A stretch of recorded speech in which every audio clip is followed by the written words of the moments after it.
Bom dia, boa tarde, boa noite, porque a gente nunca sabe a que horas nosso programa é visto e ouvido. Agora visto também, né, Mauro? É isso aí. Você fez essa mágica, né? Que a gente consegue ser visto também. Estamos no canal do YouTube da rádio, né? Uhum. O Observatório da Mulher está de novo aqui, a postos, e nós estamos hoje com dois professores, a Vera Soares e eu, e o Mauro Brasil, na sonoplastia por enquanto, pelo menos, daqui a pouco a gente cutuca ele, e nós temos dois convidados super especiais, que é a Iracema Nascimento, que é professora da USP na Faculdade de Educação, e o Reinaldo Reis, que é professor na EMEF Tarsila do Amaral, aqui do Jardim Jaqueline, do Butantã. Então, oi, vamos dizer oi primeiro, depois a gente começa a conversar? Olá, bom dia para todas e todos. E fala, Vera. Bom dia, gente. Bom dia, ou boa tarde, ou boa noite, né? Porque a gente. Agora é bom dia. Mas é impressionante, né? Todo mundo. A gente tem que são as tecnologias, né? Então vamos lá. Hoje discutir um tema que para a gente é muito caro, pelo menos para mim, que é a educação, os professores, as professoras, nesse tempo de coronavírus, né? Iracema, você quer dizer oi? Bom dia, bom dia. Bom dia a Vera e a Raquel, né, que são as condutoras aqui. Bom dia, boa tarde, boa noite, né? E a Vera e a Raquel, que são as condutoras aqui da nossa conversa, junto com o Mauro, né? Já entendi que sem o Mauro nada acontece, né? E ao meu colega, o professor Reinaldo. E aos ouvintes e telespectadores agora também, né, da Rádio Madalena. Telespectadores da rádio é ótimo, né?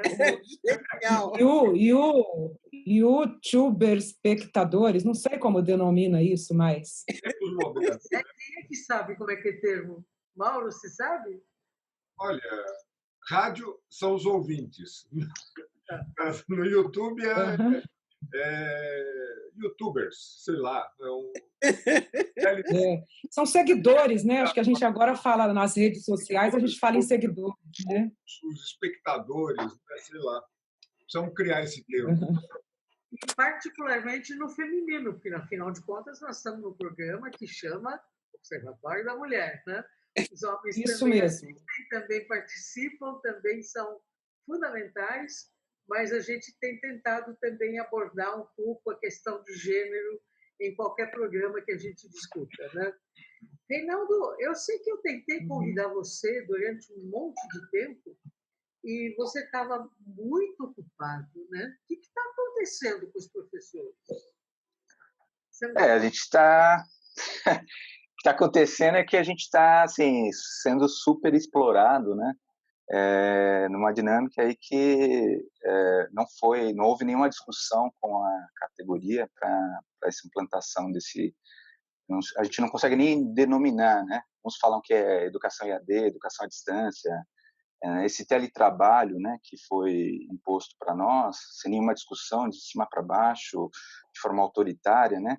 Eu acho que se houvesse uma escuta inicial, provavelmente a gente não estaria vivendo esse drama, né? Assim, tem muitos professores aí sofrendo, trabalhando muitas horas, né, para conseguir fazer um trabalho mínimo, e a gente não consegue atingir, sequer pegar o exemplo da escola que eu trabalho, que a gente tem aí 700 alunos, quase 800 alunos na escola, mas que a gente deve ter atingido hoje em torno de 20%, no máximo. Assim. A melhor das... 20%? Né? 20%. Então, 80% assim... fora, né? Desculpa, Raquel. 80% estão fora porque não têm acesso às aulas à distância. Sim, porque exatamente. Então, na verdade, a gente está só ampliando a desigualdade social, né? Porque muitos não conseguem, não têm, né, rede. Mesmo esses que entram estão penando, porque assim não houve nenhum preparo, não tem a cultura desse universo digital, né? Então, assim, não sabem lidar com as ferramentas que foram colocadas, né? Então, o governo propôs duas ferramentas de trabalho, o Google Sala de Aula, né, para interação com os alunos, e um aplicativo também da Microsoft para as reuniões de trabalho, etc., entre os professores e a escola, né, gestão, enfim. O Google Sala de Aula, ele, na verdade, é um repositório, é um espaço onde os professores colocam os conteúdos. Deveria ter interação, mas acho que eu diria que, assim, 99% dos pais não têm uma internet que dê conta para ter uma aula interativa, de fato, né? Então, assim, então os professores colocam a atividade no Google, eles entram lá nos horários que é possível, porque muitas crianças têm que esperar o pai chegar de alguma atividade para poder pegar o celular e usar esse celular num determinado horário para poder acessar aqueles conteúdos, né? E às vezes, assim, com duas atividades, você já acaba com o pacote de internet dessa família, né? Então, tem família que está tendo que decidir entre comprar comida e contratar mais pacote para que a criança possa... Então, é um dilema, assim, é um absurdo, é um total absurdo, né, o que a gente está vivendo. Assim. Uhum. E está acontecendo a mesma coisa na USP também? Ou o pessoal não está dando aula? Como está funcionando? Então, pessoal, nas universidades, né, de modo geral, e eu vou da USP de modo particular, assim que começou esse processo de afastamento físico, né, imposto pela pandemia, em várias unidades da USP, os professores já iniciaram, né, processos de educação remota, tá? Eu não vou nem chamar de educação à distância, porque é diferente, né? Educação à distância é uma modalidade, enfim, regulamentada pela lei, né? Está acontecendo hoje em dia são atividades de educação remota, né? Na faculdade de educação, que é onde eu estou, nós começamos, algumas professoras, alguns professores que já usavam plataformas, enfim, continuaram, né, nas interações ou mesmo dando aulas, mas a maioria optou por fazer levantamento sobre as condições das e dos estudantes, as condições de acesso, né, a computador e a internet, que são coisas diferentes, né? Você pode ter o computador, mas você pode não ter um bom acesso à internet. E as condições também emocionais dos estudantes, né? Então, a gente percebe, esses levantamentos mostram que a maior parte das e dos estudantes da faculdade de educação tem acesso, né, tem computador, tem internet, não necessariamente o dia todo, né? Tem uma parcela aí que deve ser em torno de 10% que não tem nem computador nem internet, né? É um alunado que depende das condições materiais da própria universidade, né? Durante em tempos normais, eu estou fazendo aspas para normais, porque depois a gente pode discutir o que é normalidade, né? Mas eu quero dizer, fora da pandemia, são estudantes que usam os laboratórios da universidade, da faculdade, para fazer tudo, né? Em termos de tarefas acadêmicas. E hoje, parte deles, inclusive, moram lá no residencial da universidade, né, o CRUSP, o Conjunto Residencial. Outros que está em condições bem ruins, outros foram voltaram para as casas dos seus familiares, né, onde muitas vezes é isso, não tem computador ou não tem internet. Então, o que a gente decidiu fazer na Faculdade de Educação, até recentemente, foi manter interação com as turmas, né, para acolhimento, até para não haver uma dispersão das turmas, né? Mas a gente decidiu não fazer atividades que valham nota e presença, justamente para não ampliar essa desigualdade que o professor Reinaldo mencionou, né? Agora, passados 2 meses da pandemia, a gente está sem perspectiva de volta a atividades presenciais, né? A faculdade decidiu, a partir de 1º de junho, desenvolver, né, atividades remotas, retomar o curso das disciplinas, mas considerando que vai ter uma parcela de estudantes que não vai poder participar nesse momento, né? E aí a gente vai desenvolver atividades e um planejamento, um plano para atender essas pessoas que, nesse momento, não puderem participar, né? E eu acho importante destacar, gente, que, além da questão do acesso aos meios, né, computador, internet, tem uma questão que essa pandemia mexe, tem impacto sobre todos nós, né? Tem impacto sobre as pessoas que têm, sobre a parcela de privilegiados no país, né? Porque todo mundo está sofrendo impacto, esse desarranjo na rotina, a ideia de trabalho em casa, né? Dá essa impressão que é um passe de mágica, né? Que você pega o seu computador, a sua internet, a sua mesa, você se senta, você faz assim, aciona uma varinha de condão e você está trabalhando igualzinho você fazia antes. Isso é mentira, né? Todo mundo aqui sabe que agora, para ir ao mercado, uma simples ida ao mercado virou uma saga, né? Se uma coisa que antes você demorava, sei lá, meia hora, 1 hora, agora você demora 3 horas. Porque você está tenso, porque você tem que limpar cada item, porque você tem que usar máscara, porque você não pode falar com as pessoas, porque... Então, tem algo assim de uma desumanidade em qualquer atividade, em qualquer setor produtivo ou de trabalho, que acha que agora você continua fazendo tudo igualzinho, só que em casa. Isso não existe, né? As pessoas estão ansiosas, as pessoas estão sofrendo, né? Independentemente de terem ou não condições materiais, né? Então, tem uma questão também, lá entre os nossos estudantes da Faculdade de Educação, a gente percebeu, nos levantamentos que a gente fez, inclusive muitos já são professores da rede pública e da rede privada, Reinaldo, mencionando assim, olha, eu tenho condição, eu tenho internet, tenho computador e tenho espaço aqui em casa para fazer. Só que eu trabalho numa escola privada, eu não tenho mais horário de trabalho, porque agora eu trabalho o dia todo atendendo aluno, né? Eu estou cuidando do meu pai, da minha mãe, da minha tia, alguém que está doente, né? E eu estou ansiosa. Assim, as palavras mais mencionadas nas respostas eram ansiedade, ansiosa, ansioso. Só para abrir aqui um pouco a nossa conversa, né? Legal. Sintomático. Você sabe que eu acho que uma hora a gente precisa fazer uma reflexão sobre essa palavrinha que virou meio charme, né? Eu estou fazendo home office, tá certo? Uhum. É uma outra forma de exploração e de relação do trabalho que vale a pena uma hora a gente fazer uma reflexão. Eu me lembro na década de 70, mais ou menos, quando na sociologia do trabalho que eu acompanhava, as pessoas se dedicavam muito a verificar no que se referiam às mulheres trabalhadoras, o que acontecia com a jornada de trabalho, o salário, tal, isso aqui. Mas tinha um conjunto de trabalhadoras que faziam trabalho em casa, não é? Que eram as costureiras que trabalhavam por peça. E esse era um trabalho que ninguém na sociologia falava, bom, ele é o fim da exploração e esse tipo de trabalho tem que acabar.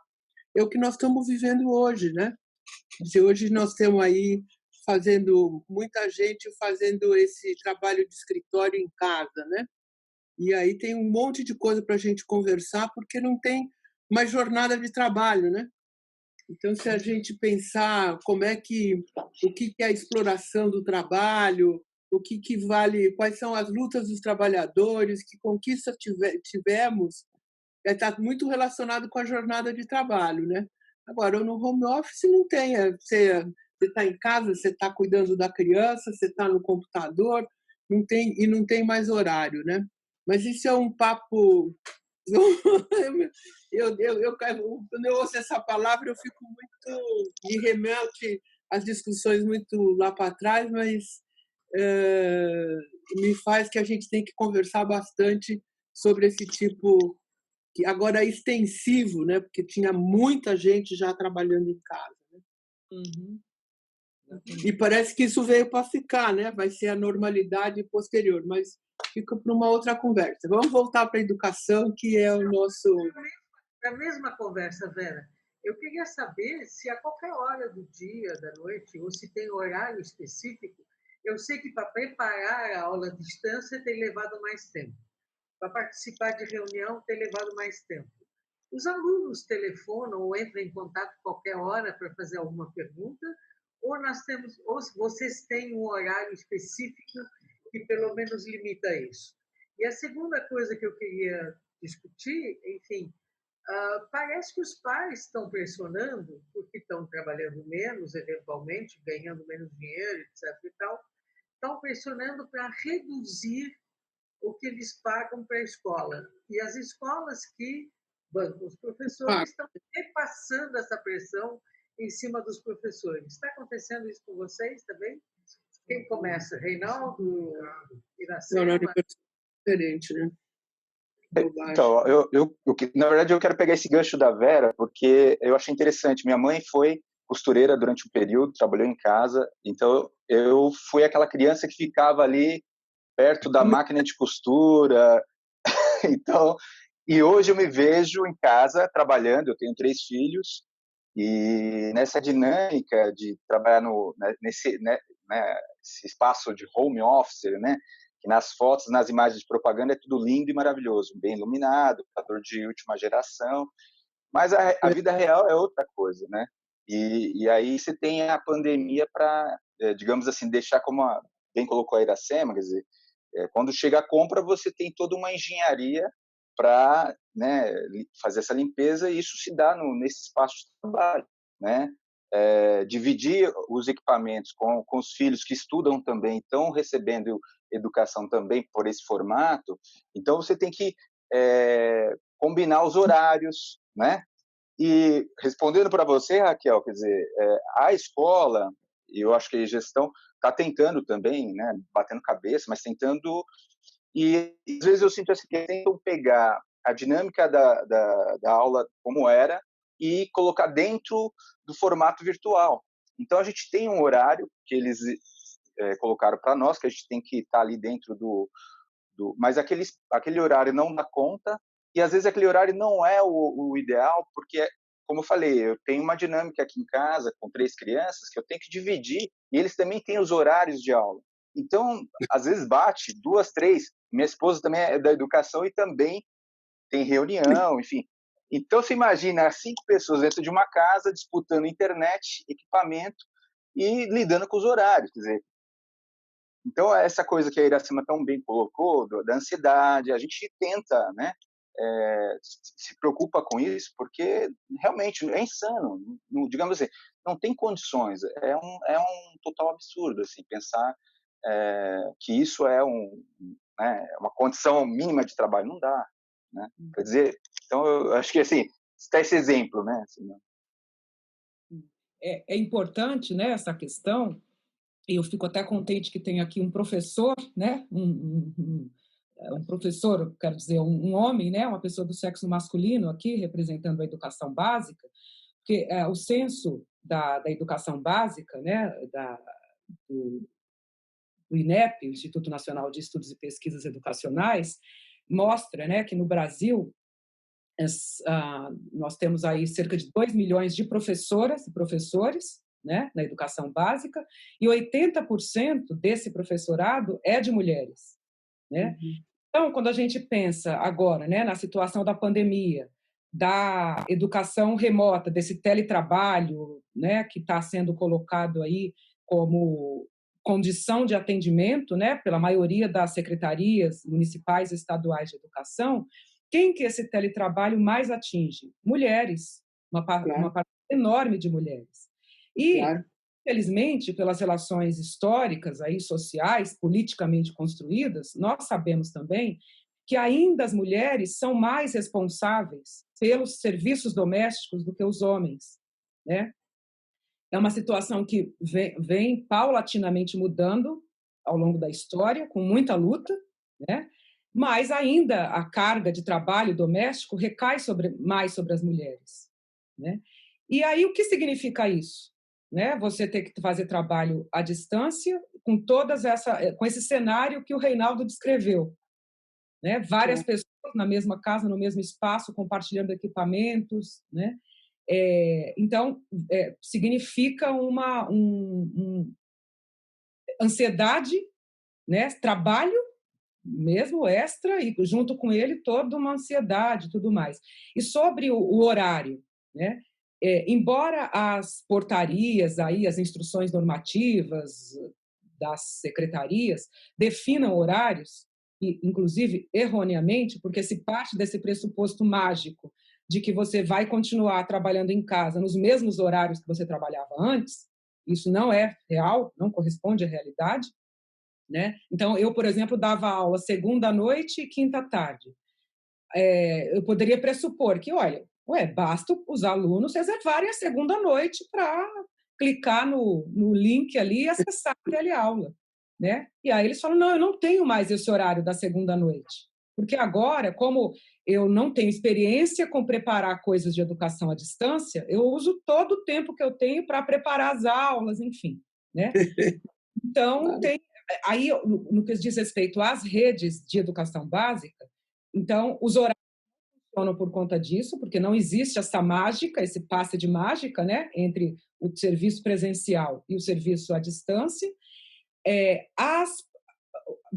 Vários levantamentos já estão sendo feitos aí, mostrando que os estudantes, as estudantes, enfim, mesmo quando têm acesso a essas plataformas virtuais, têm dificuldade de lidar com elas, né? Então, o que acontece? As plataformas virtuais terminam não sendo os principais meios de contato entre professoras e alunos. Aí eles vão para o WhatsApp ou para as redes sociais, né?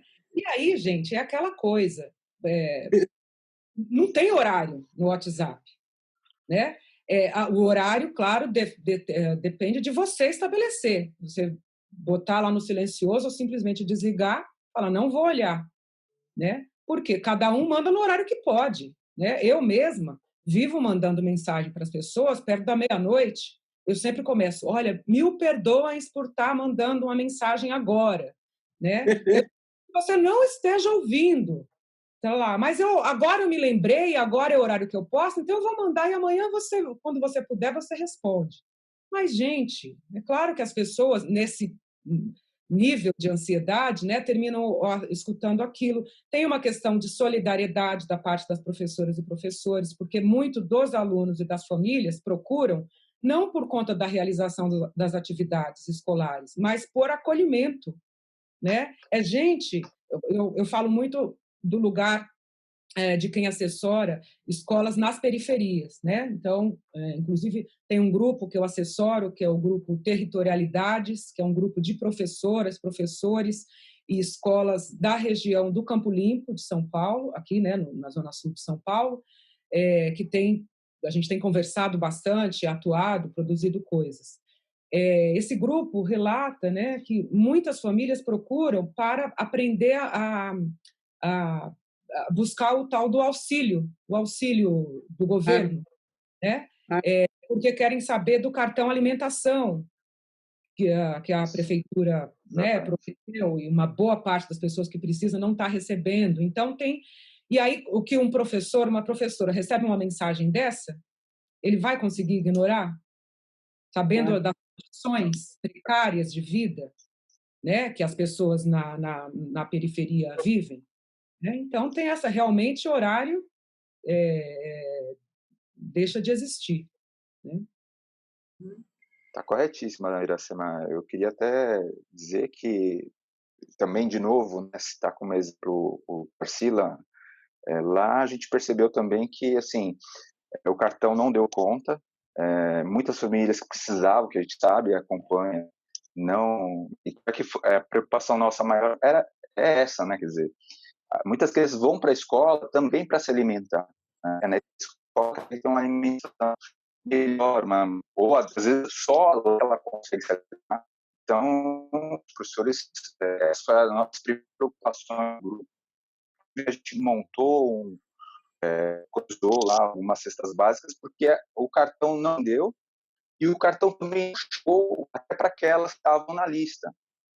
A gente soube de casos de distribuição, chegava rua lá no Jaqueline, para quem não conhece, o Jaqueline é uma comunidade carente, tem Ops, caiu. O som dele estava começando. Acho que é o tal da coisa da internet, que é difícil. Voltei?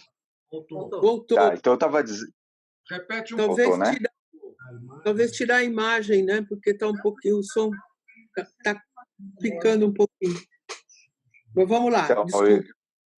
Não, tranquilo. Eu estava dizendo, e a gente percebeu que os cartões não chegaram para todas as famílias que estavam, e a distribuição se dava numa perua que chegava lá e anunciava, o cartão chegou, formava fila, quer dizer, aquela coisa do isolamento caía por terra, isso também para os cadernos, né, trilhas.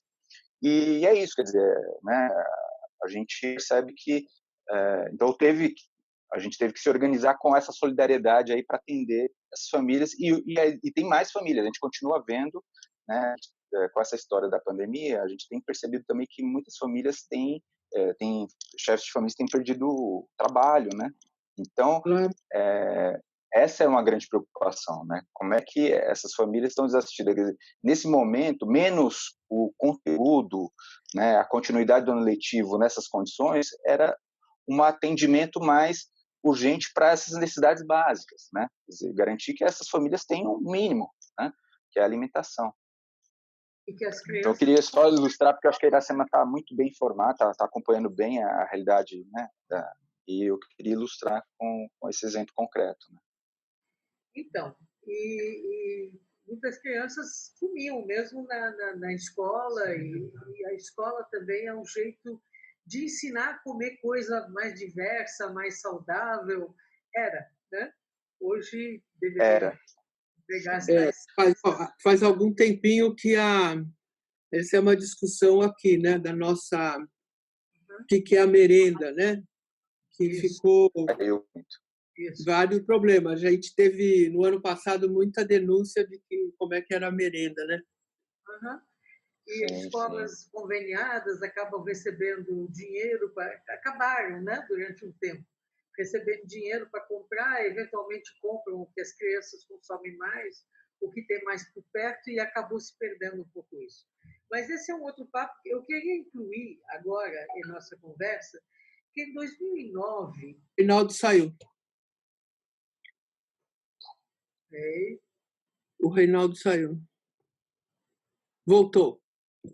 Eu perdi, Raquel. Vou até desligar minha câmera aqui para ver se não... Mas se puder repetir aí. Tá, eu queria contar... Você está me ouvindo ou não? Não. Agora eu estou ouvindo. Está ouvindo. Estou ouvindo. Ô, Raquel, desculpa te interromper um pouquinho. Olha, o que está acontecendo com o Reinaldo, né? Você imagina uma sala, uma tal de sala virtual, com 30 alunos, né? Cada hora cai alguém e volta alguém, né? Então, assim, eu acredito que 80% do tempo é o vai e vem. Ah, fulano caiu, volta, para, vai, clica, tira a câmera, tira isso, tira aquilo, né? Isso é para a gente não tem condições boas de internet, inclusive, né? Mesmo quem tem internet.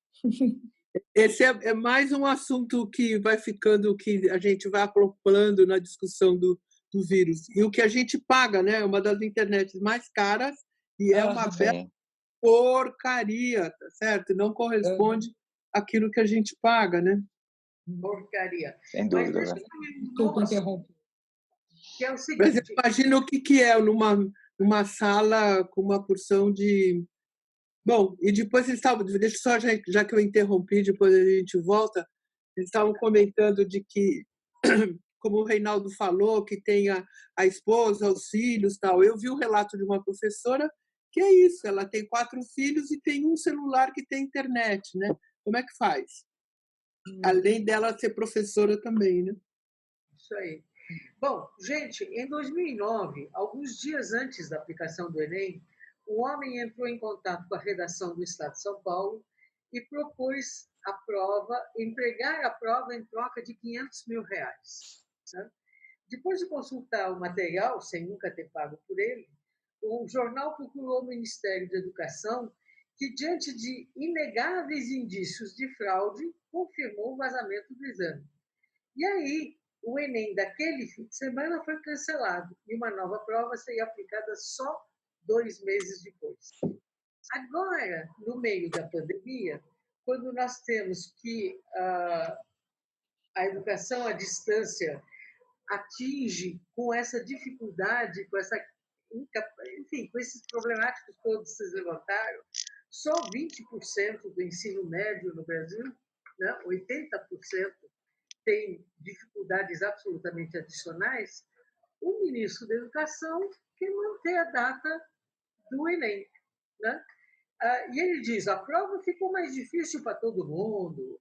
E tem até uma propaganda onde um jovem branco, em seu quarto confortável, liga um smartphone e diz: e se uma geração de novos profissionais fosse perdida? Como é que é isso? A vida não pode parar. A gente precisa ir à luta, se reinventar, superar. E ele diz ainda, estude... Tem uma menina que entra também branca, de novo, que diz, estude em qualquer lugar, de diferentes formas, pelos livros, internet, com a ajuda à distância dos professores. Weintraub diz que o Enem não foi feito para corrigir injustiças. Ok, mas a competição, pelo menos, precisa ser justa, né? Tem que ter igualdade de condições para o acesso e permanência na escola. Portanto, tem que ter acesso às aulas à distância, e nem todo mundo tem, 20% só tem, e está mantida a data do Enem. O que a gente faz diante disso? Vocês estão discutindo essa questão também? Sim, muito importante, Raquel, você tocar na questão do Enem. A manutenção do Enem nas atuais condições é um dos exemplos mais concretos, né, mais visíveis da política deliberada de exclusão social, né? Acho que tem vários aspectos que a gente pode discutir.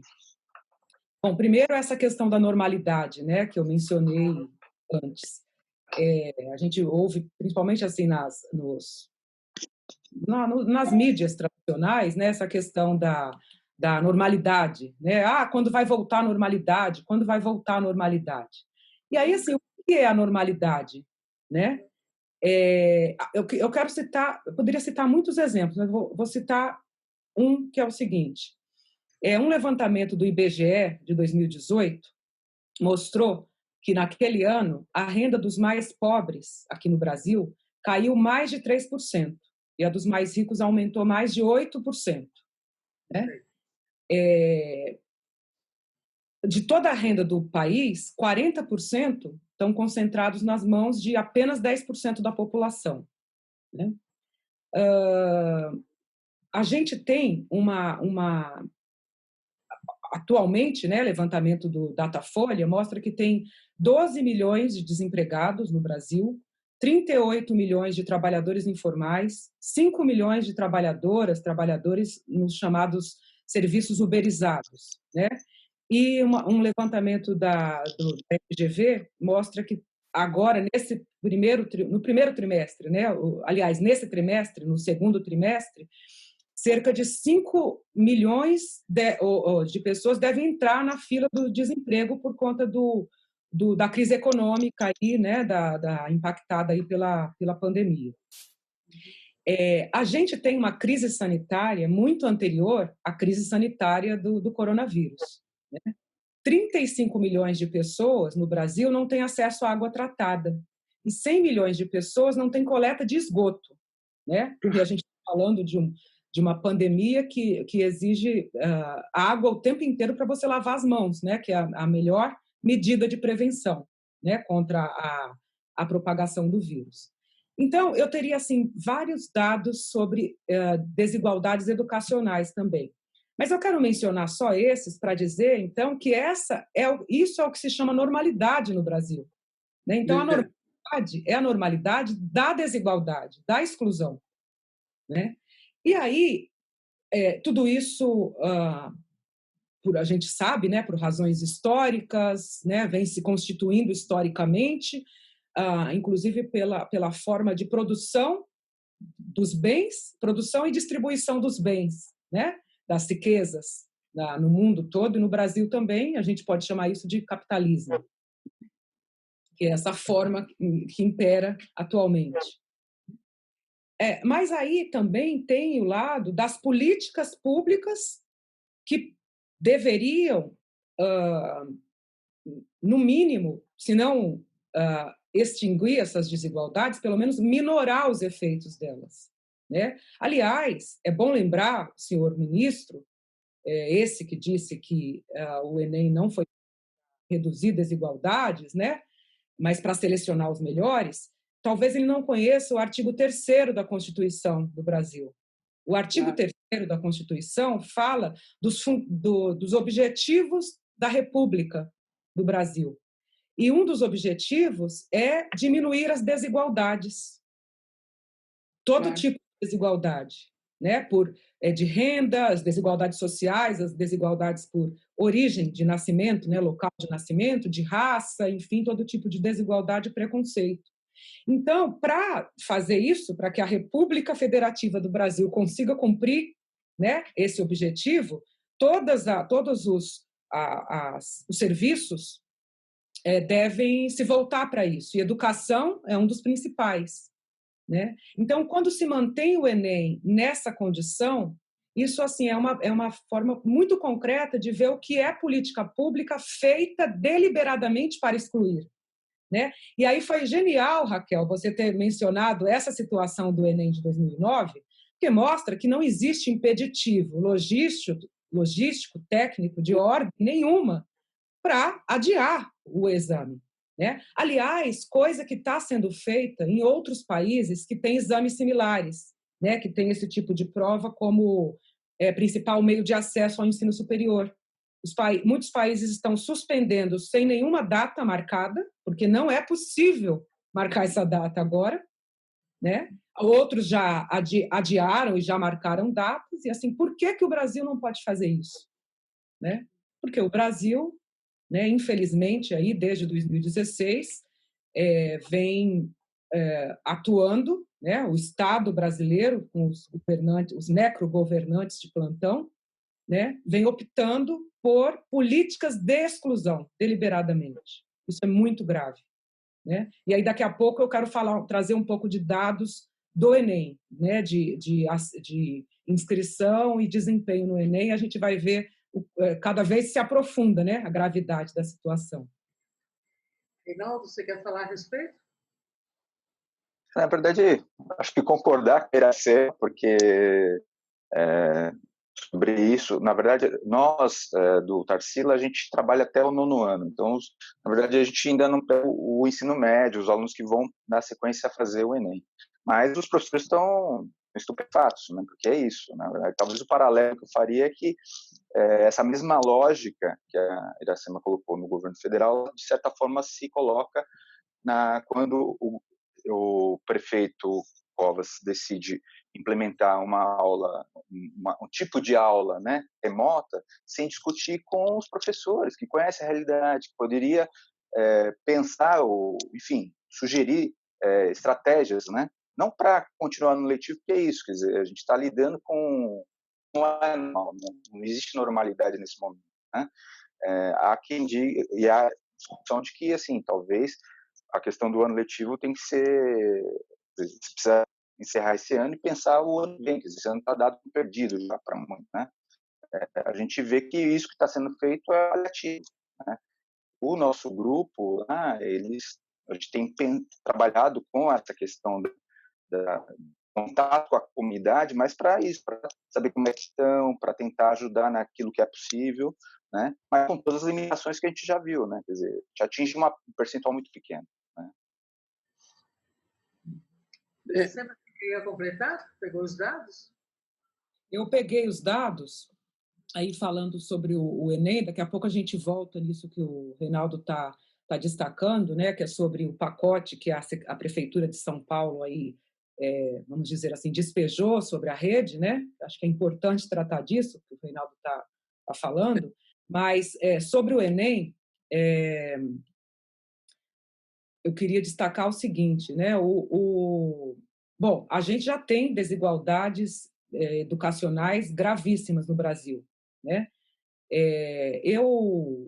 Entre 2010 e 2014, eu trabalhava na Campanha Nacional pelo Direito à Educação e a gente tinha uma parceria com a Unicef e a gente fez várias pesquisas sobre exclusão escolar no Brasil, né? Cruzando dados de várias fontes, dados do Censo Populacional do IBGE, dados dos censos escolares, né, do MEC, enfim, e a gente levantou vários dados, né, sobre essa exclusão e a gente viu ali, né, que dentre os grupos mais excluídos da escola, ou excluídos na escola, né, porque tem as pessoas que estão fora da escola e tem as pessoas dentro da escola sem aprender, né? Então, a gente verificou que os grupos mais atingidos eram as pessoas, né? A gente pesquisou a faixa etária de escolaridade obrigatória, ou seja, dos 4 aos 7 anos de idade, né? Nessa faixa, quem estava fora da escola ou quem estava em atraso escolar, de modo geral, eram crianças, adolescentes, jovens, de famílias de baixa renda, né? De famílias em que os adultos responsáveis tinham baixa escolaridade, pessoas negras, indígenas, moradores da área rural e pessoas com deficiência, né? Então, tinham esses 6 grupos mais atingidos por barreiras sociais, né? Não tem nada a ver com incompetência, com incapacidade dos sujeitos. Tem a ver com barreiras sociais historicamente constituídas, né, que esses sujeitos enfrentam, né, para acessar tudo, inclusive a escola, né? E então aí teriam muitos dados para falar sobre isso. Agora, sobre o Enem especificamente, o jornal Estado de São Paulo fez um levantamento com dados do Enem de 2016, com dados de inscrição, também das provas objetivas, né? E aí, gente, é muito interessante, porque ali, naquele ano, e eu acredito que é uma tendência que se mantém ao longo dos anos, né? Quando você considera a inscrição, naquele ano teve ali, acho que 50 e tantos milhões de inscritos no Enem, né? Desse total, aliás, 48 milhões e meio de inscritos em 2016.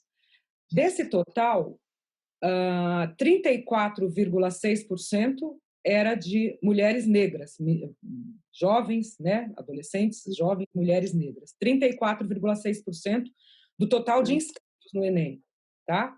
A parcela maior era de mulheres negras. Em segundo lugar, nos inscritos, vinham os homens negros, pessoas negras, né, jovens e homens negros, 25,2%. Em terceiro lugar, vinham as pessoas brancas, jovens e mulheres brancas, com 20,2%. E, por último, do total de inscritos, é a parcela de homens brancos, jovens homens brancos, com 15,3%. Olha que interessante. Essa é a pirâmide da inscrição no Enem. E quando eles pegam as maiores 1.000 notas, quando se considera as maiores 1.000 notas da prova objetiva, a situação se inverte totalmente, né? Porque aí as pessoas brancas ficam com 66,9% das melhores notas. E aí, quando você cruza recorte de gênero e raça, né? Então fica assim, a pirâmide se inverte. Os homens brancos, pessoas do sexo masculino, brancos, ficam com 48,9% das melhores notas, né? E aí, à frente, em grande distância do segundo grupo, né? Fica 30 pontos percentuais à frente do segundo grupo, que aí é o das pessoas brancas do sexo feminino, que aparece em lugar com 18% das melhores notas. Então, vocês veem a discrepância, né? Depois, o terceiro grupo é o dos homens negros, dos jovens homens negros, que aparecem com 15,7% dessas 1.000 melhores notas. E aí, por último, na base da pirâmide, as pessoas negras do sexo feminino, que vocês vão lembrar que eram maioria na inscrição. 35. Né? Exatamente, das 1.000 melhores notas, essas meninas, jovens, né, mulheres negras, aparecem com só 6,4% das melhores notas. Então, isso, assim, revela muito, né, sobre as desigualdades educacionais no Brasil, revela um esforço enorme por parte das populações desfavorecidas, empobrecidas por circunstâncias históricas, né? Quer dizer, as meninas negras estão se inscrevendo, elas querem acessar a universidade, né? Elas estão aí na luta para conseguir isso, esse sonho, né? Almejar esse sonho. E aí, no processo todo, a coisa vai se invertendo, né? Então, a gente imagina, diante dessa condição, isso aí não tem nada a ver com a pandemia do coronavírus, certo? É aquilo que a gente está falando, é a normalidade, né? A normalidade do status quo das elites privilegiadas, que são privilegiadas porque tem essa parcela enorme da população que está em situação de pobreza, de miséria, de falta de acesso, né? Então, qualquer política pública em tempos de pandemia teria que olhar primeiro para quem tem menos acesso, porque essas são as pessoas mais prejudicadas, né? Então, todo mundo aqui vai lembrar que quando começou as notícias em torno do vírus, né, começaram aqui no Brasil, houve a ilusão de que seria um vírus que atacaria só pessoas das classes médias e altas. Era um vírus que atacaria ricos, né? Porque talvez pela exposição em viagens internacionais, enfim. Rapidamente a coisa se inverteu, né? Hoje aí todas as notificações, tanto dos casos o caso das pessoas atingidas pela doença, né, e também de óbitos, já mostram maior número de casos e de óbitos entre pessoas nas periferias e entre pessoas negras, né? Para lembrar que o primeiro óbito registrado pelo coronavírus no Brasil foi de uma mulher negra, uma empregada doméstica lá do Rio de Janeiro, né? Eu até quero falar o nome dela aqui, né? Porque a gente não fala os nomes das pessoas, né? A Cleonilda Gonçalves, de 63 anos, né? Foi a primeira pessoa que faleceu, provavelmente porque adquiriu o vírus de seus empregadores, né? Da casa para a qual ela trabalhava, né?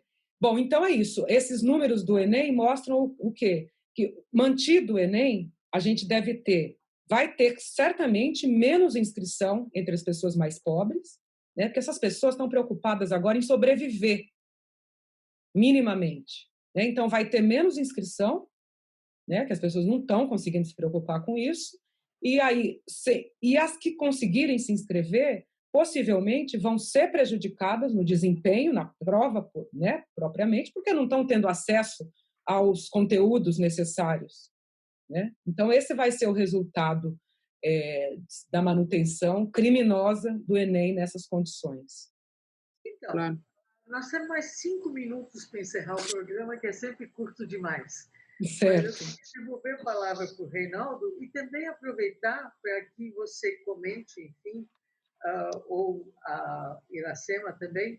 Parece que a bancada do PT na Câmara entrou com uma ação popular constitucional contra o presidente do INPE, o ministro da Educação e contra a União por manter a realização do Enem, apesar do Covid, né?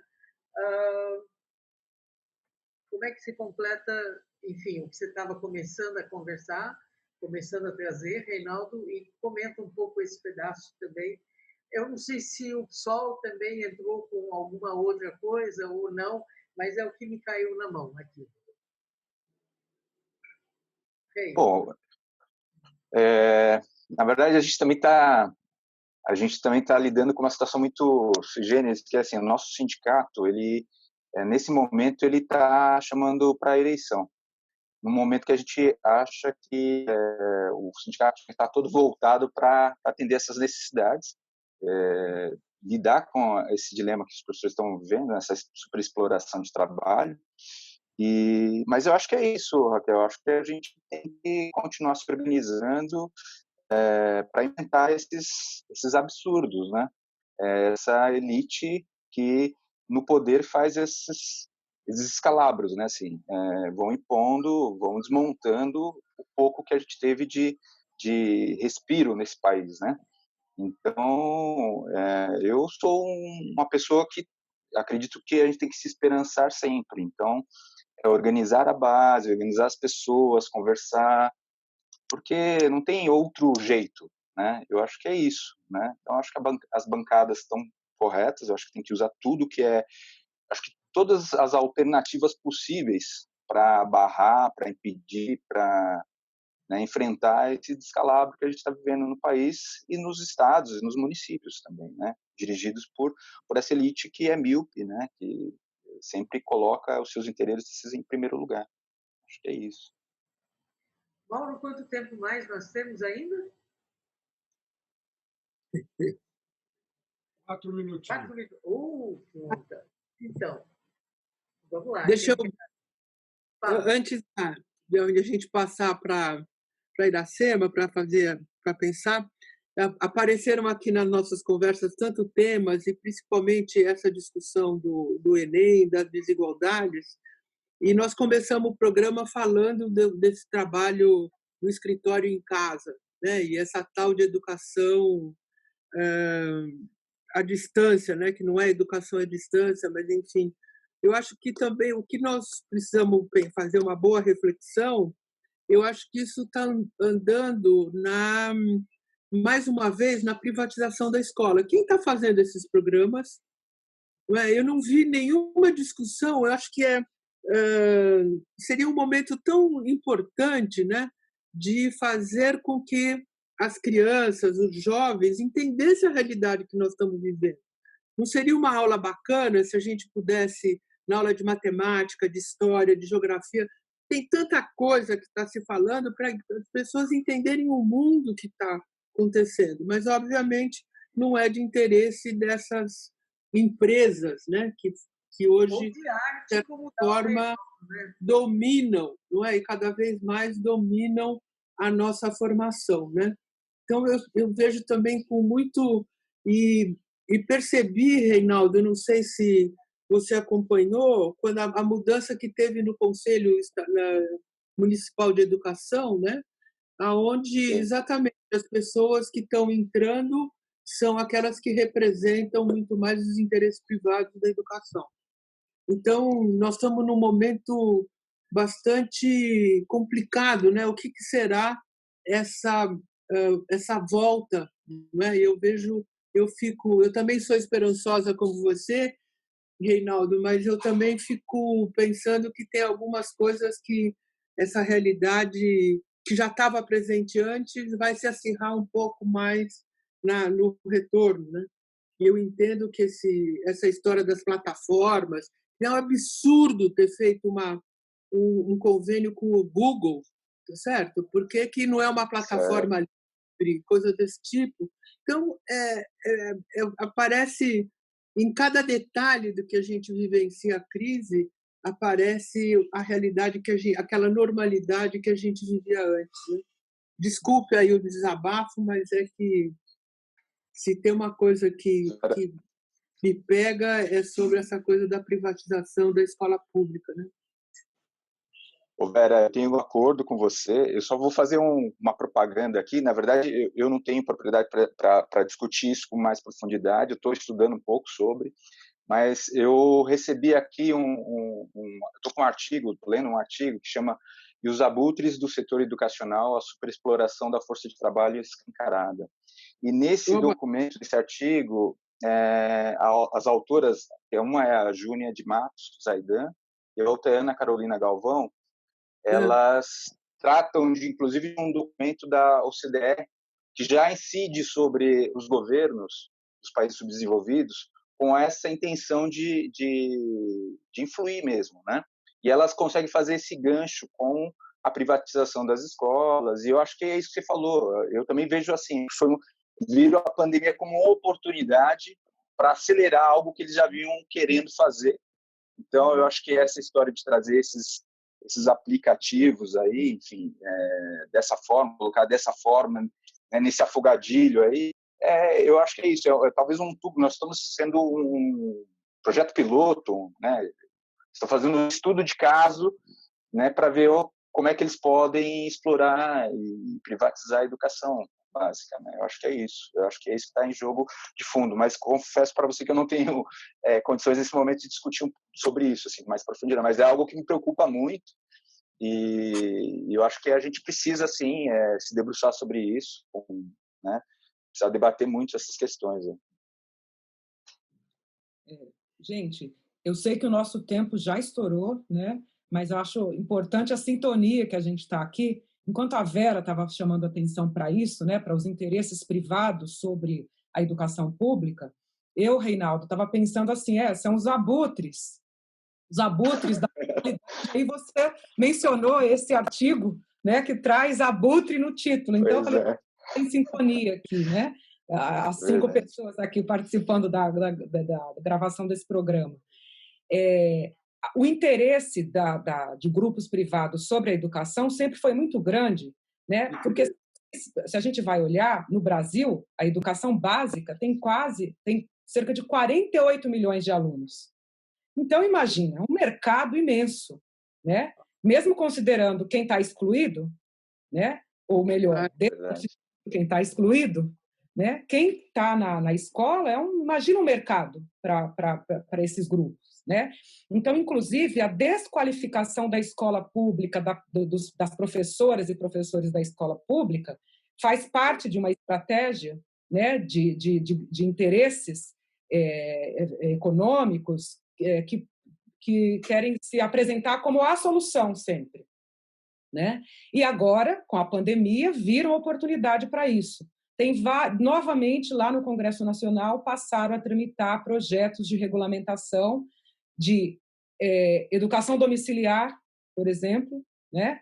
Então, bom, a gente teria muitas coisas para discutir a respeito disso. Mas, como é para encerrar, eu queria dizer o seguinte, que acho importantíssimo que a Raquel, Vera falaram, de que a pandemia em si, a questão do vírus, pode e deve virar conteúdo de discussão nas escolas, em qualquer área do conhecimento, né? E outra coisa é que pesquisas aí têm mostrado que as professoras, os professores, além das questões de nem sempre ter os materiais para acessar, né, as plataformas, também não foram formados para trabalhar com educação remota ou educação à distância e têm dificuldades. Não dá para negar isso, mas também não dá para negar uma coisa importante. As professoras e os professores da educação básica, tá? Estou falando da educação básica, são muito criativas e criativos e comprometidas e comprometidos. E estão inventando, né? Estão inventando as mais diversas formas de atender suas comunidades, atender seus alunos, tanto no que diz respeito a esse atendimento de acolhimento, de ajudar com auxílio governamental, com cartão de alimentação, né, com merenda, com cesta básica e a questão da saúde também, como também na questão dos conteúdos escolares, né? Acho que, de uma forma geral, a imprensa tem mostrado isso, professores que inventam coisas, criança não consegue acessar a plataforma, a professora escreve no caderno, tira a foto do caderno, manda por zap para a mãe, para o pai da criança, a criança faz a coisa no caderno, o pai tira outra foto, devolve para a professora. Então, gente, tem saído aí pesquisas falando os professores não sabem, não podem, tal. Olha, as professoras e os professores não estão parados, não estão de braços cruzados, dizendo não quero, não gosto, não tem nada a ver com o que adoram falar, mimimi, tá? As professoras, a maioria, gente, eu vou falar professoras agora, porque nós somos 80% na educação básica, então os homens sintam-se incluídos, né? As professoras estão trabalhando muito, estão preocupadas, né, e comprometidas e criando, né? E se houvesse políticas públicas que desse vazão a isso, como o Reinaldo mencionou desde o início, né? Então, se as secretarias aí ouvissem, né, inclusive cumprissem o princípio constitucional da gestão democrática da educação pública, né, e ouvissem suas redes, certamente o atendimento seria melhor, né? Então, eu sou também da esperança, aquela esperança que Paulo Freire sempre nos ensinou, né? Não é a esperança que fica esperando parada, né? Mas a esperança da ação, né? Porque é só a luta, e é luta contra interesses poderosos que a gente vai, quem sabe, construir elementos para uma uma normalidade diferente, né? Uma normalidade que acolha quem está fora, né? Que olhe para quem tá excluído. E aí, obrigada pelo convite a esse programa e parabéns, né, para vocês que mantêm esse projeto, a Rádio Madalena, há tanto tempo. Obrigada. Nós fazemos o que podemos, não é, Mauro? É isso aí, Raquel. É isso aí. Mauro Brasil, muito obrigada pela participação, pela sonoplastia. Vera também se despede daqui a pouco. Para variar, o nosso programa deu um aperitivo das questões que a gente teria que tentar aprofundar. Muito obrigada, Iracema Nascimento, professora da USP, na área de educação. Muito obrigado, Reinaldo Reis, que é professor da EMF Tarcílio do Amaral, no Jardim Jaqueline. E eu me despeço aqui. Vera, você quer falar? Ou alguém mais quer falar? Eu quero agradecer. Por favor. Eu quero agradecer, né, a Raquel pelo convite, o Mauro por esse bonito trabalho aí, importante, a Vera, a Iracema, foi um prazer, eu não conhecia e está sendo um prazer aí bater esse papo com vocês aí, e agradecer também o público que nos ouve, né, que vai nos ouvir, enfim. Então, gratidão aí. Vera? Não, eu só queria falar que, enquanto a gente estava conversando, e me veio essa coisa de que a minha revolta da privatização da escola, e eu queria me lembrar, então, de uma pessoa que foi, para mim, muito cara nessas coisas, que foi o professor Celso Beisel, com quem, durante muito tempo, estávamos juntos nas jornadas pela defesa da escola pública, né? Grande lembrança. Gente, voltamos na semana que vem e até mais. Até a próxima. Tchau, tchau, pessoal. Forças e saúde para todos nós. Para todos. Tchau, valeu. Um abraço a todas e todos. Hein?